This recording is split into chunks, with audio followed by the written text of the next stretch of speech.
우리 문재인 씨 퇴진하셔야 되는데. 그래가지고 호남 정치가 제대로 복원돼야 되는데요. 호남 더 이상 팔아먹지 마세요. 우리 집에 왜 왔니 왜 왔니 왜 왔니. 김무성은 나가주세요.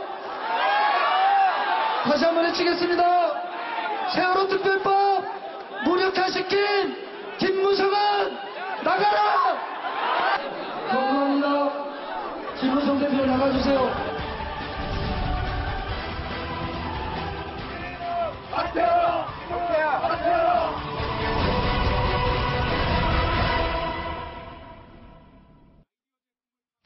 여야 대표가 광주에서 곤혹스러운 상황을 맞닥뜨려야 했습니다. 오늘 광주에서 있었던 여러 가지 이야기들 지금부터 자세히 한번 풀어보겠습니다.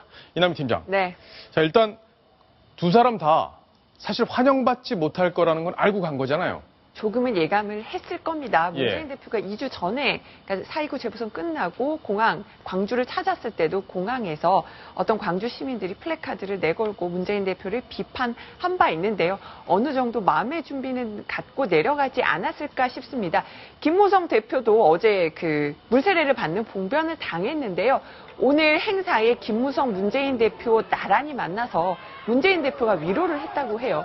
그리고 어제 전야제 때 김무성 대표 나가달라고 했던 사람들은 행사를 주최한 주최 측이 전혀 아니었다 이런 얘기를 들었다면서 문재인 대표가 김무성 대표를 위로하기도 했습니다. 이제 김 대표 이렇게 봉변 당했는데 누가 과연 물을 쏟고 나가라고 했는가 여기에 대해서는 좀 논란이 있었는데 김무성 대표도 순수 어떤 광주 시민들이 아니라 일부 좀 과격한 인사들이 그렇게 한 것으로 안다. 오전에 기자들과 만나서 그런 얘기를 하기도 했었습니다. 예. 박성훈 논설위원. 네. 사실 문재인 대표보다 김무성 대표가 사실은 여당 대표이기 때문에 더 이렇게 좀, 문전박대를 당하고 더 험한 꼴을 당하고 뭐 이럴 걸로 사실, 분위기가 가야 그게 일반적인 분위기인데 이번에는 문재인 대표에 대한 기류가 훨씬 더 안 좋았던 게 분명해 보입니다.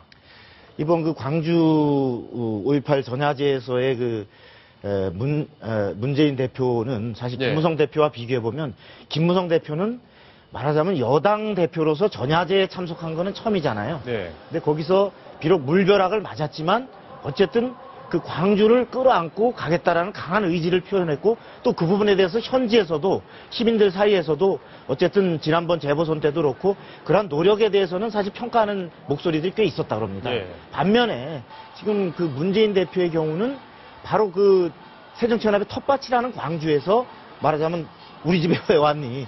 이런 소리가 나올 만큼 배척당하고 저지당하고 야유를 받았다. 이 부분은 굉장히 아픈 대목인데 예. 이 부분은 바로 호남뿐만 아니라 전체적인 야권이 지금 문재인 대표를 과연 제대로 된 대표를 인정하고 있는가라고 하는 부분에 대해서 실질적인 현장에서의 눈으로 확인하게 하는 대목이어서 예. 문재인 대표로서도 굉장히 아마 좀 충격이 컸던 것 같습니다. 리더가 아니다. 우리의 리더. 호남의 당신은 리더가 될 수 없다라는 취지의 어떤 몸짓 이런 것들을 아주 많이 이번에 드러냈다는 걸로 볼 수밖에 없는데 자, 이게 이남희 팀장.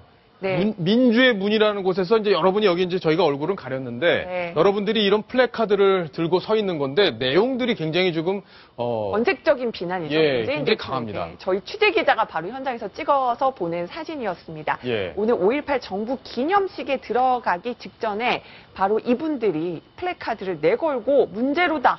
문재인 대표가 문제다. 문재인이 문제되어 문재인이 되려 하는가 이름을 가지고 이렇게 예. 공격을 하면서 문 대표를 비판했습니다. 그래서 이제 과연 이분들이 누구냐? 이제 일각에서는 광주 시민들이다. 또 새정치연합 쪽에서는 무소속 천정배 의원의 지지자들이다. 누구냐를 놓고도 지금 좀 공방이 있었습니다. 예. 그러면서 문재인 대표가 오늘 기념식에 들어가는 도중에도 저런 문재인 대표를 겨냥한 바로 플래카드를 지나쳐야만 했습니다. 박성훈 논설위원. 네. 과거에 김대중 전 대통령이 광주를 오랜만에 찾고 이럴 때도 있었잖아요. 네. 그때 분위기하고 비교하면 좀 굉장히 다른 상황이다 이렇게밖에 볼 수 없겠네요. 비교 불가죠. 비교 불가. 네, 실제로 제가 김대중 대통령이 92년 대선에서 패배하고 정계 은퇴했다가 네. 돌아와서 복귀를 말하자면 저울질하고 있던 시절에 그때 94년 말인가 막 그렇게 기억되는데 바로 저 장면인가 보죠? 네, 여수에 제 기억으로는 여수에 가서 강연을 하기로 돼 있었습니다. 근데 실제로 그때 당시에 예. 정계복귀에 대해서 부정적인 사실 야권의 시각들이 있었어요. 네. 자, 그래서 지금 일단 말씀을 한번 들어보죠. 예. 항쟁하다가 이렇게 죽었는데 내가 어떻게 이자들하고 타협을 하냐 그런 생각이 아주 철석까지 들더라고. 그래서 난 죽는 길밖에 없다. 자, 저 말씀은 어떤 취지의 말씀인가요? 그러니까 그 본인이 결국 다시 여수 그리고 광주 이쪽에 다시 돌아온 그 변인데 말하자면 네. 사실은 정계복귀를 공식 선언하진 않았지만 앞으로 정계복귀를 할 수밖에 없는 그것을 그 호남 분들에게 이제 그 얘기하는 그 논리로서 나는 그 당시 이렇게 죽어간 그들을 내가 어떻게 버리고 혼자 살 수가 있었겠는가. 예. 실제 그 김대중 내란 음모 사건 때 사형 선고도 받았고 그리고 다시 지금의 저 어떤 주소를 잃은 야권 이런 부분에 대해서 역할을 하겠다라는 그러한 그 말한 변을 하는 건데 저 당시에 제 기억으로는 상당히 많은 그 청중들이 거의 정말 그 눈물을 막 흘리고 예. 그 뜨겁게 본인의 그 말하자면 본인의 얘기로 받아들이는 그런 심정이 이번에 그 문재인 대표가 갔을 때 말하자면 남의 식구 보듯 하는 것과는 너무나 아까 그래서 비교 불가다. 아, 그러네요. 남의 식구를 보듯 하다. 하태원 차장. 네. 만약에 문재인 대표가 호남 출신이었어도 저렇게 좀 차가운 시선 호남에서 보냈을까요? 어떻습니까? 글쎄요, 저는 광주의 시민의식이 그렇게 좀 이렇게 일차원적이고 천박하다고는 생각하지 않습니다. 어떤 출신이냐, 어디 출신이냐, 어떤 정파를 대변하느냐의 차원에서 문재인 대표에게 저는 냉대를 한 것은 아니라고 봅니다. 문재인 대표가 어떻습니까? 자, 광주를 정말 진심으로 위하고 사실은 광주 시민들, 호남 정서는 노무현 정부 때도 그렇고 변함없이 어떤 민주화, 어떤 광주의 정신 이런 것들을 대변하라는 차원에서 노무현 전 대통령을 지지했고 그 이후에도 계속 민주당, 구민주당 세력을 지지했었는데 문재인 대표도 예전에 그렇죠. 대선 때 지지를 해줬죠. 호남이. 그렇죠. 그렇게 했는데 호남, 광주에 돌아온 것은 어떤 차별, 그다음에 호남 민심을 왜곡해서 어떤 패권론을 논의한다는 그런 어떤 말도 안 되는 그런 논리들을 펴면서 당을 오히려 분열시키는 친노 패권주의가 강화되는 그런 양상으로 나타나고 있는 상황에서 문재인 대표가 지금 5.18 행사를 찾아간 것 아니겠습니까? 예. 그렇기 때문에 네, 호남 인사들이 네. 가장 많이 네. 하는 게 선거 때만 호남을 찾고 우리를 아, 선거 이용해. 때만? 그렇죠. 예. 선거 때만 그렇게 우리가 압도적 지지를 보내줬는데 결국은 필요할 때만 이용하고 그 외에는 이렇게 버릴 수밖에 없는 그런 문제들을 또 많이 지적을 하기도 했습니다. 예, 아까 그 보면 왜 시민이 문재인 대표 나가라고 하면서 이렇게 X자를 그리면서 호남 팔아서 장사하지 말라는 식의 취지의 얘기를 하잖아요. 바로 그런 정서를 대변한 대변하고 있는 그런 거죠. 얘기였군요. 그러니까 방금 말씀하신 거 그대로입니다. 배신감인 거죠. 예. 왜 우리를 이용하느냐. 그리고 아까 김무성 대표는 물을 맞았죠. 근데 문재인 대표는 물을 맞는 게 아닙니다. 이렇게 하고 있죠. 더 무서운 침묵 시위인 거죠. 예. 왜냐하면 우리 마음을 자꾸 아프게 하지 말라는 건데요. 김대중 전 대통령께서 아까 연설하신 모습 중에 답이 있습니다. 나는 죽는 길밖에 없다라고 얘기하고 있죠. 예. 지금 현재 야당에 어떤 누구도 이렇게 결기를 갖고 있는 사람이 없다는 것입니다. 문재인 대표가 지금 못하고 있으면 다른 사람, 우리가 비노라고 표현도 하는데 비노에서 누군가가 한 사람이 딱 나와서 리더십을 보여주면 되는데 그것조차도 아무도 안 보여주고 있죠. 리더십이 없는데 왜 없냐면요. 아무도 본인이 희생하려고 하는 것이 없다는 것이죠. 광주에서 지금 서운해하는 것이 그것이 아닌가 싶습니다. 예, 그렇군요. 하태원 차장. 네. 자, 지금 장면을 보면 금방 장면에서 나왔던 게 노래를 부르고 있는 장면이 나왔어요. 네. 5.18 행사에서 바로 저 노래 때문에 지금 논란이 좀 되고 있는데 그렇죠. 오늘도 저 임을 위한 행진곡 네. 노래가 재창이 됐습니까? 합창이 네. 됐습니까? 네. 어떻습니까? 재창 합창 시청자들도 굉장히 헷갈릴 텐데 이게 무슨 차이가 있느냐 그런 부분에 대해서 의문을 많이 가지기도 하실 겁니다. 예. 자, 합창이란 건 정해진 합창단이 노래를 부르는 것 그것이 바로 합창이고요. 재창이란 모든 사람들이 일어나서 그걸 기념곡으로 지정한 상태에서 하는 게 예. 재창입니다. 지금 현재 자, 김무성 대표, 새누리당 대표와 문재인, 새정치민주연합 대표가 따라 부르는 모습. 저건 재창의 형태라고 볼 수 있겠죠. 예. 임을 위한 행진곡을 같이 부르는 모습이 보입니다. 예, 일단 합창단이 부르니까 자유의지에 의해서 누구는 불러도 되고 안 불러도 되는 이런 합창 형태인데 네. 김무성 대표 지난번에 문재인 대표가 박근혜 대통령에게 좀 재창을 할 수 있게 해달라 이렇게 요구를 했더니 대통령이 좀 부정적인 생각들이 다 답변을 했죠. 다르다 이렇게 하니까 김무성 대표가 제가 크게 따라 부르겠습니다. 그저 근데 지금 이렇게 얘기를 더 했고요. 크게 부르고 있나요? 아주 적극적이는 아니지만 열심히 부르고 있고요. 그다음에 야당 의원들 같은 경우는 한 손에 태극기를 쥐고 흔들면서 부르는데 김무성 대표는 손에 쥔 건 없어요. 그리고 노래를 열심히 부르고 이정현 최고위원은 굉장히 큰 목소리로 부르는 것을 볼 수가 있었습니다. 그렇군요. 정의와 국회의장도 지금 부르는 모습이 잡혔는데. 네, 정의와 국회의장도 태극기를 흔들면서 노래를 부르는 모습. 자, 최경환 부총리는 지금 안 부르고 있네요. 최경환 부총리의 입은 굳게 닫혔습니다. 최경환 부총리는 이번 행사에 정부의 주빈으로 참석을 했죠. 대통령을 대신했고요. 어떻게 보면 지금 총리 공백 상태에서 총리를 대신해서 저 행사에 참석했기 때문에 정부의 공식 입장을 대변할 수밖에 없는 상황이고요. 최경환 대표는 꼭 담은 입술. 그 옆에 있는 박승춘 보훈처장 역시 꼭 담은 입술로 응수를 했습니다. 예, 그렇군요. 그러니까 정부의 입장을 대변하는 상황이었기 때문에 최경환 부총리도 부르는 거에 대해서 조심스러울 수밖에 없는 그런 상황이었다 이렇게 볼 수 있겠네요. 자, 이 임을 위한 행진곡이 왜 이렇게 논란의 중심에 섰는지 아시는 시청자분들도 계시고 그동안의 과거 역사가 어떻게 됐길래 이 곡이 논란이 되는지 모르시는 분도 있을 것 같아서 저희가 왜 논란이 되고 있는지를 영상으로 한번 준비해봤습니다.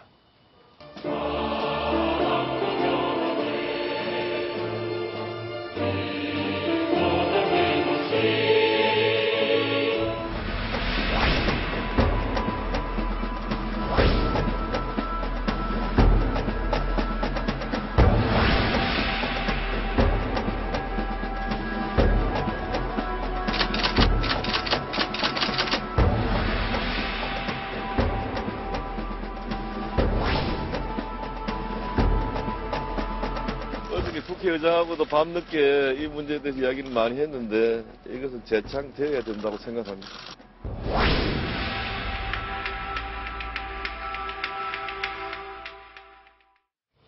자, 김무성 대표는 재창되어야 한다 이런 생각을 갖고 있고 대통령과 다른 생각 밝혔습니다. 자, 시청자 질문이 왔는데 두 개의 시청자 질문을 한 번에 보여드리도록 하겠습니다. 지금 의견이 다른 분들이 많기 때문에요.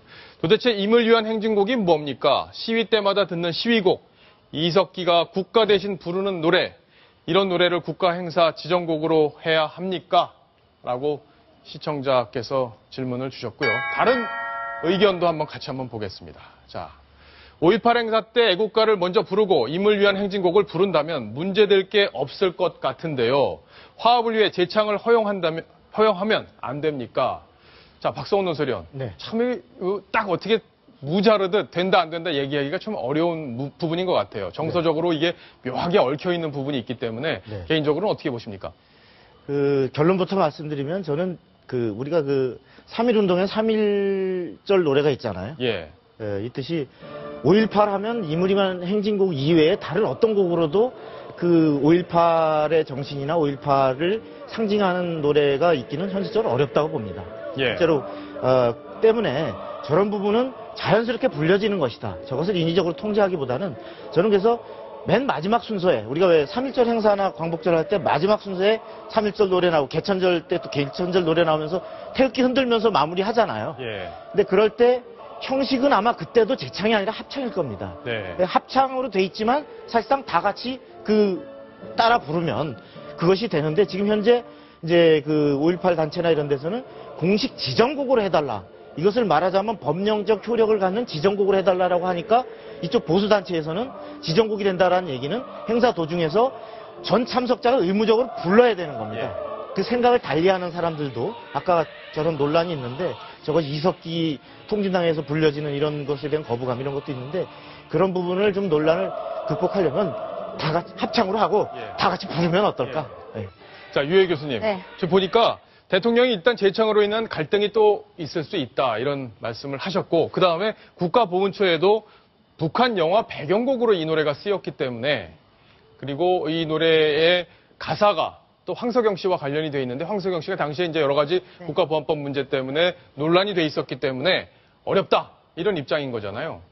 어떻게 보세요? 이런 논란 자체가 사실은 굉장히 참 아이러니합니다. 근데 제 개인적인 이야기를 말씀을 드리자면 저는 애국가를 부르지 않는 국회의원을 보면서 사실 충격에 빠진 적이 있었습니다. 애국가는 우리 모두의 국가입니다. 국가인데 그걸 부르지 않고 거부를 하고 오히려 이 노래를 불렀던 국회의원들이 있었죠. 그 당시에. 그것은 정말 잘못됐다고 봅니다. 근데 이 노래에 대해서 아까 이제 말씀을 해주셨겠지만 뒤에서 자연스럽게 부르고 합창을 합창을 한 뒤에 따라 부른다면 아무 문제가 될 것이 없습니다. 예. 그것을 굳이 지정을 해달라. 합창이냐 재창이냐. 지금 국민들이 아마 이 방송을 보시면서요. 합창이 다 같이 부르는 거 아니야?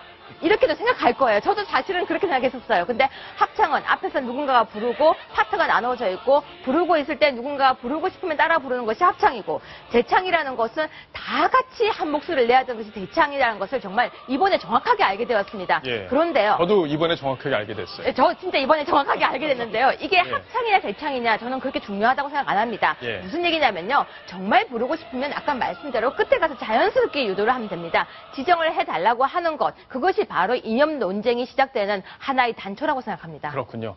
자, 이게 지금 이 임을 위한 행진곡, 기념곡 지정 문제, 그리고 재창하는 문제, 이런 문제에 대해서 여야에서 의견이 갈리는 건 물론인데 여당 내에서도 지금 의견이 엇갈리고 있습니다. 왜 해야 되는지, 왜 하지 말아야 된다는지 지금 얘기들이 좀 쏟아지고 있는데 일단 해야 된다.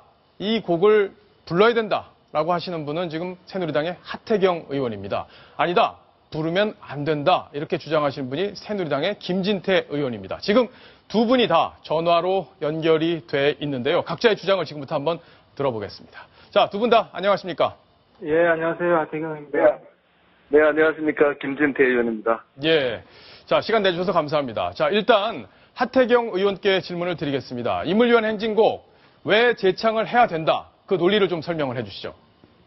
그러니까 합창, 재창은 이번에 그 논란의 가장 중요한 본질은 아니에요. 예. 좀 전에 뭐 패널도 얘기했지만 합창하는데 따라 부른다고 해서 처벌하는 것도 아니고 재창한다고 안 부른다고 또 뭐 처벌받는 것도 아니거든요. 네, 기념곡 지정 문제죠?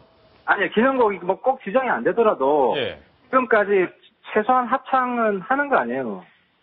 그러니까 그거 자체는 이번에 크게 문제가 되는 건 아닌데 이번에 문제가 된 거는 보훈처에서 재창이 안 되고 합창이 돼야 되는 그 이유를 설명한 게 지금 논란을 키우고 있는 겁니다. 아, 그 보훈처에서 재창이 안 된다고 한 그 이유에 그렇죠. 문제가 있다. 이 부분 때문에 지적을 하신 거다. 예, 그렇습니다. 그게 예. 핵심이에요, 이번에 논란의. 예. 자, 그럼 그 얘기는 조금 이후에 좀 자세히 더 해보겠고요. 김진태 의원께서는 이 곡이 왜 재창이 되면 안 된다고 보시는지 구체적인 이유를 좀 설명해 주십시오. 네, 저는 두 가지입니다. 그냥 애국가만 부르면 안 될까요? 우리 애국가를 자꾸 좀 경시하려는 이런 움직임이 있다, 이렇게 보는 거고요. 지금 이 5.18 단체들도 뭐 애국가를 부른다고는 하지만 옛날부터 이 내려오는 흐름이 애국가를 자꾸 무시하고 이 새로운 노래로 대체하려는 흐름이 있다. 이러기 때문에 우리 대한민국의 이런 정통성이 좀 훼손될 수 있다. 저는 이렇게 보는 거고요. 예. 또 하나는 이 노래가 그 작사자가 누굽니까? 황석영 씨. 대표적인 그 김일성을 아주 존경한다고 하는 이런 조국을 반역한 사람들의 손때 묻은 노래를 우리가 무슨 국가가 기념곡으로까지 지정할 이유는 전혀 없다. 이렇게 보는 겁니다. 예. 그러니까 노래가 만들어지는 당시의 어떤 여러 가지 상황들도 감안해야 된다. 이런 주장이신데, 자, 하태경 의원께서는 이 부분, 그러니까 북한과 관련이 된 노래 아니냐라고 하는 보수 진영 일각의 주장에 대해서 본인은 반대되는 생각을 갖고 계신 거죠? 그러니까 이제 김진태 의원님 오히려 논리적으로 스밀관됩니다. 왜냐하면은 예. 동북 노래기 때문에 부르지 말자는 거거든요. 합창도 아니고 그냥 부르지 말자는 거예요. 네. 김진태 의원님 논리는 그건데 보훈처 입장은 동북 노래지만 부르자는 거예요. 합창으로. 예. 아, 그렇군요. 예, 그렇죠. 그러니까 이제 오히려 김진태 의원님이 뭐 조금 극단적이긴 하지만 수밀관되고, 근데 이제 문제는 보훈처에서 그 정복이라고 하는 논리가 뭐냐면 그 님을 위한 행진곡에 님이 김일성이 하는 겁니다. 이미 김일성이다. 그러니까 제가 이번에 경악을 금치 못한 것은 예. 보훈처 보도 자료에 님의 의미에 대한 논란이 있다. 그렇기 때문에 재창이 안 된다. 처음으로 이 본심을 고백을 한 거예요. 예. 그러니까 님에 대해서 지금 그 님이 일부 보수 진영에서 김일성이기 때문에 부르지 말자는 의견이 강하게 있는 건 사실이에요. 근데 그거는 보훈처가 거기에 힘을 실어주면서 이번에 재창을 하면 안 된다고 한 거죠. 그러니까 예, 알겠습니다. 이러니까 지금 상황이 심각해진 겁니다. 김진태 의원님, 그러면 지금 예. 이게 북한 영화에 삽입된 노래이기도 하잖아요. 임을 위한 행진곡이. 네. 그래서 금방 말씀하셨듯이 보훈처에서도 그 임이라는 단어가 김일성을 지목하는 것 아니냐라는 취지의 생각, 이 생각에는 김진태 의원은 어떤 생각을 갖고 계신지 궁금하네요. 네, 말씀드리겠습니다. 지금 우리 하태경 의원 이렇게 얘기 들어보니까 저하고 그렇게까지 다르지는 않아요. 예. 우리 같은 당 의원끼리 뭐 이렇게 싸울 일도 없고요. 예, 뭐 싸우시는 건 제가 아니에요. 좋아하는 의원인데요. 이런 차이가 있습니다. 저는 이 노래 부르지 말자는 건 아니에요. 저도 대학 다닐 때 아주 즐겨 불렀던 노래입니다. 그걸 예. 지금 광주에서 부르겠다는 거를 막자는 건 아니에요. 근데 다만 이거를 국가에서 기념곡으로까지 해서 다 같이 부르도록 의무화하는 것은 절대 안 된다. 그런 뜻이고요. 그 다음에 또 하나는 그 임이 누구냐? 임이 뭐 김일성이냐 종북이냐 이걸 가지고 지금 하태경 의원은 그걸 동의할 수 없다고 하는데 저도 그것에 대해서는 뭐 꼭 그렇다고 보진 않습니다. 예. 이 노래 그 자체가 종북 노래다 뭐 그렇게 보는 것은 아니고요. 저는 다만 이 노래가 황석영이라는 종북 인사가 작사를 했던 노래고 예. 북한에서 황석영 이게 소설가 반기- 황석영 씨를 종북 인사라고 단정하긴 어려운데 이제 방북 단정하기 관련해서 어렵지 예. 않습니다. 북한을 5번 방문하고 김일성을 7번 만나서 25만 달러를 받아서 반미 선동영화 임을 위한 교양시를 시나리오를 썼던 사람이에요. 예. 지금 현재는 그렇게 그렇다 하더라도 이제 다른 이렇게 생각을 마무리 좀 할 갖고 수 있을 있게 수 있습니다. 해주세요. 이렇게 그 조국을 반역한 사람들이 작사를 했던 노래를 무슨 대한민국에서 국가 기념곡으로 만들 수는 없다 이런 얘기입니다. 예, 알겠습니다. 자, 하태경 의원께 마지막 질문 하나 드리겠습니다. 예. 지금 보훈처 처장을 경질해라 이런 말씀을 하셨단 말이에요. 예. 그러니까 경질에 꼭 필요한 이유 그걸 좀 부연 그건 설명해 아까 주십시오. 그겁니다. 이제 지금 많은 국민들이 님을 행진곡을 부르고 있잖아요. 또 자랑스러워하고 민주주의 의미로. 예. 근데 보훈처가 앞장서가지고 그 님이 김일성이라고 주장을 함으로써 해석을 붙임으로써 우리 국민들은 엄청나게 모독을 한 겁니다. 그리고 청와대나 장관들도 님을 김일성이라고 이렇게 생각하는 사람이 없어요. 예. 보훈처만 그러는 거예요. 보훈처만 유독. 그래서 정부 입장에서 봐도 대통령 입장에서 보더라도 이거는 상당히 국민을 오도하고 있다. 그래서 이런 부분에 책임을 져야 된다. 예. 알겠습니다. 자, 이번 예. 논란이 예. 네, 저도 좀 마무리 예. 좀 할 수 있게. 예, 마무리해 주십시오. 예, 그 하태경 의원이나 제가 옛날에 부르던 그 노래, 그 군부 독재에 저항해서 부르던 그 노래의 임은 당연히 김일성과 상관이 없었죠. 그렇지만 지금은 북이 이걸 교묘하게 선동의 대상으로 이용하고 있기 때문에 예. 그렇게 오해될 소지도 있어요. 그렇기 네. 때문에 지금 뭐 보훈처장을 경질하라 마라 하는 것은 너무 성급한 일이다. 저는 이렇게 보는 겁니다. 예, 알겠습니다. 아마 우리 시청자분들께서 두 분의 입장을 충분히 다 이해를 하셨고 그 가운데서 아마 판단을 하실 것 같습니다. 자, 두 분 오늘 감사합니다. 네, 고맙습니다. 박성원 논설위원. 자, 쭉 들어보셨는데 일단 뭐 황석영 씨를 지금 현재 시점에서 종북 인사다 이렇게 단정할 수는 좀 없을 것 같고요. 네. 예, 그 부분은 좀 분명히 해야 될 것 같고. 네. 자, 이번 논란 예. 마지막으로 좀 정리를 짧게 해주시죠.